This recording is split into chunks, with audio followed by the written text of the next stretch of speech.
നമസ്കാരം ഇതുവരെ നിസ്കരിച്ചതൊന്നല്ല. ചെറിയ കുട്ടികളെ പോലെ എന്തിനാണ് കരയണമെന്ന് പോലും അറിയുന്നില്ല. മനസ്സ് കൈവിട്ടു പോയി. നിസ്കാരത്തിൽ ഇനിയും ഒരുപാടുണ്ട്.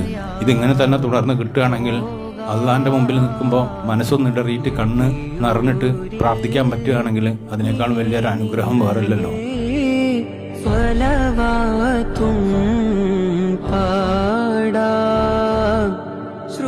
ഇതിങ്ങനെ തന്നെ തുടരട്ടെ എന്നുള്ളൊരു പ്രാർത്ഥന. ഇതിനേക്ക് അപ്പുറം വേറെ എന്തെങ്കിലും പഠിക്കാനുണ്ടെങ്കിൽ അതിനും തയ്യാറാണ് എന്നുള്ളൊരു തോന്നലോട് കൂടിയിട്ടാണ് ഞാനിവിടുന്ന് പോവുകയാണെങ്കിൽ പോവുക. അലി റളിയല്ലാഹു നിസ്കാരത്തിലേക്ക് പോകുമ്പോൾ മഞ്ഞ കളറാവുമായിരുന്നു എന്നാണ് കേട്ടത്. അങ്ങനെയൊക്കെയുള്ളൊരു നമസ്കാരം നമുക്ക് നിസ്കരിക്കാൻ പറ്റാത്തത് എന്താണ്? അങ്ങനെയൊക്കെയുള്ളൊരു നമസ്കാരം ഉണ്ടോ? സഹാബാക്കൾ നിസ്കരിക്കുമ്പോൾ പ്രാവുകൾ ശരീരത്തിൽ വന്ന് നിന്നാൽ അറിയില്ല എന്നൊക്കെ ഇങ്ങനെ പറയുന്നത് കേൾക്കുന്നുണ്ട്. അങ്ങനെയൊക്കെയുള്ള നിസ്കാരം നമുക്ക് കിട്ടുമോ? ഇവിടെ വന്നപ്പോൾ നമസ്കാരം ഇതുവരെ നിസ്കരിച്ചതൊന്നല്ല. 5 വക്ത് നിസ്കാരം വളരെ കൃത്യയോട് കൂടിയിട്ട് നിസ്കരിക്കുന്ന ഒരാളാണ്.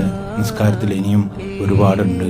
വേറെ ലെവലാണ് നിസ്കാരം എന്നുള്ളത് മനസ്സിലായത് ഇവിടെ എത്തിയപ്പോഴാണ്. റൂഹും ശരീരവും അതൊക്കെ വേറെ വേറെ ആയിട്ട് ഇങ്ങനെ കാണുന്ന ഒരു വല്ലാത്തൊരു അവസ്ഥയിൽ കൂടിയാണ് ചില നിമിഷങ്ങൾ കടന്നുപോയത്. എന്താ പറയേണ്ടതെന്ന് അറിയില്ല. ഇതൊക്കെ എങ്ങനെയാണെന്ന് അറിയില്ല. നേരത്തെ പറഞ്ഞ പോലെ മരണം, പിന്നെ ഫോർഗിവ്നെസ്, അതൊക്കെ ഞാൻ ആർക്കോ ആണ് എന്ന് വിചാരിക്കുന്നിടത്തൊന്നുമല്ല എന്ന് തോന്നിയിട്ട് ചെറിയ കുട്ടികളെ പോലെ എന്തിനാണ് കരയണമെന്ന് പോലും അറിയുന്നില്ല. മനസ്സ് കൈവിട്ടു പോയി. വളരെ ചെറിയ കുട്ടികളെ പോലെ കരഞ്ഞു പോവുക, അങ്ങനെ ഒരു അവസ്ഥ ഉണ്ടാവുക.